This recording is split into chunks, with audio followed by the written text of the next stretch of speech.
পরিত্যক্ত ইটের ভাটার এই বদ্ধভূমি থেকে আজও ভেসে আসে শৃঙ্খলিত হাত পা, উৎপাটিত চোখ, ব্যায়নেট বিদ্ধ জাতির সৃষ্ট সন্তানদের আর্তনাদ। শোনা যায় স্বাধিকার আর স্বাধীনতা প্রত্যাশী প্রতিবাদী কণ্ঠের ধ্বনি। মানুষরূপী রক্তলোলুপ হায়নার মারণ উল্লাসে বুদ্ধি ও বিবেকের সূতিকাগার বাঙালির সেরা সন্তান বুদ্ধিজীবীদের নির্মম করুণ মৃত্যু হয় এখানে, ঢাকার নানা প্রান্তে।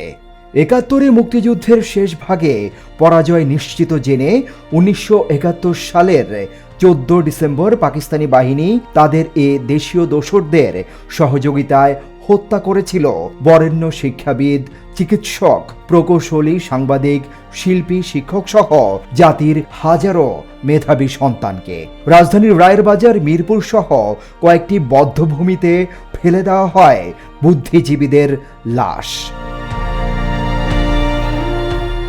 মুক্তিযুদ্ধের সময়ে পাক হানাদার বাহিনীর নির্মম হত্যাকাণ্ডের শিকার এইসব বুদ্ধিজীবীদের স্মরণে প্রতি বছর ১৪ ডিসেম্বর দিনটিকে বিশেষ মর্যাদায় বুদ্ধিজীবী দিবস হিসেবে পালন করে আসছে স্বাধীন বাংলাদেশের মানুষ। সারা বছর খোঁজ না থাকলেও ১৪ ডিসেম্বর ঘনিয়ে আসতেই বধ্যভূমি ও শহীদ বুদ্ধিজীবী স্মৃতিসৌধে শুরু হয় নিয়মিত ধোয়া মোছা, পরিষ্কার পরিচ্ছন্নতা ও সংস্কার কাজ। আমি এটা চাই সবসময় পরিষ্কার পরিচ্ছন্ন থাকুক, দেশ সুন্দর থাকুক, এটা ক্লিন থাকুক, দেখার মতো হোক, আমরাও চাই। সরকারকে সহযোগিতা করতে হবে, বুদ্ধিজীবী এলাকাতে তো পরিবেশ ভালো থাকে। ধোয়া মোছার কারণে শনিবার সাময়িকভাবে দর্শনার্থী প্রবেশ বন্ধ ছিল, আর রোববার ভোর থেকে দিনভর নানা শ্রেণী পেশার মানুষ, রাজনৈতিক সামাজিক সংগঠন শ্রদ্ধা জানাবেন বুদ্ধিজীবীদের স্মৃতিতে। সংশ্লিষ্টরা জানান এদিন নিরবচ্ছিন্ন বিদ্যুতের ব্যবস্থা থাকবে এখানে। এমনিতে আমাদের এইখানে এক্সট্রা এফোর্ট থাকি যাতে বিদ্যুৎ না যায়, আর এই সময়টাতে আমরা সর্বোচ্চ এফোর্ট দেই যাতে আপনার কোনো একটা সোর্স ফেল করলে একটা সোর্স থেকে বিদ্যুৎ নেওয়া যায়। বছরের বাকি সময়টিতে সেভাবে খোঁজ হয় না স্মৃতিসৌধের। দিবসটি ঘিরে বছরে একবারই কেবল সুনজর পড়ে শহীদ বুদ্ধিজীবী স্মৃতিসৌধে।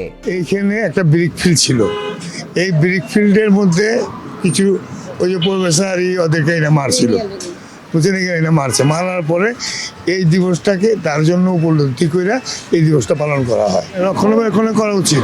এ ব্যাপারে সংশ্লিষ্ট একজনকে জিজ্ঞেস করলে তিনি বলছেন তারা সব সময় কাজ করে যাচ্ছেন।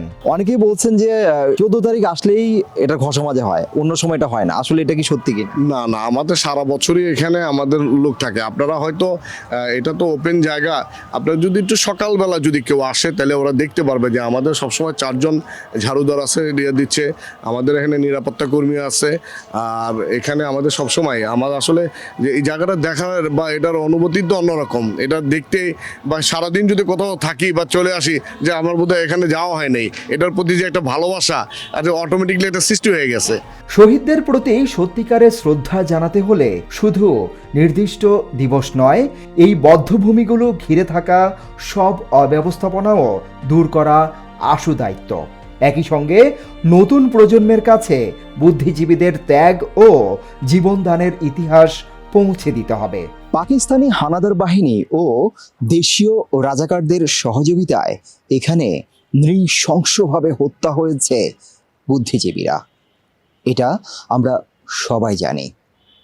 এখানকার স্থানীয়রা বলছেন যেহেতু এটি বুদ্ধিজীবীদের স্মৃতিসৌধ, সেহেতু এর পরিষ্কার পরিচ্ছন্নতা সহ এর নিরাপত্তা ব্যবস্থাও জোরদার করতে হবে। এ ব্যাপারে সংশ্লিষ্টরা বলছেন তারা সবসময় সচেষ্ট আছেন।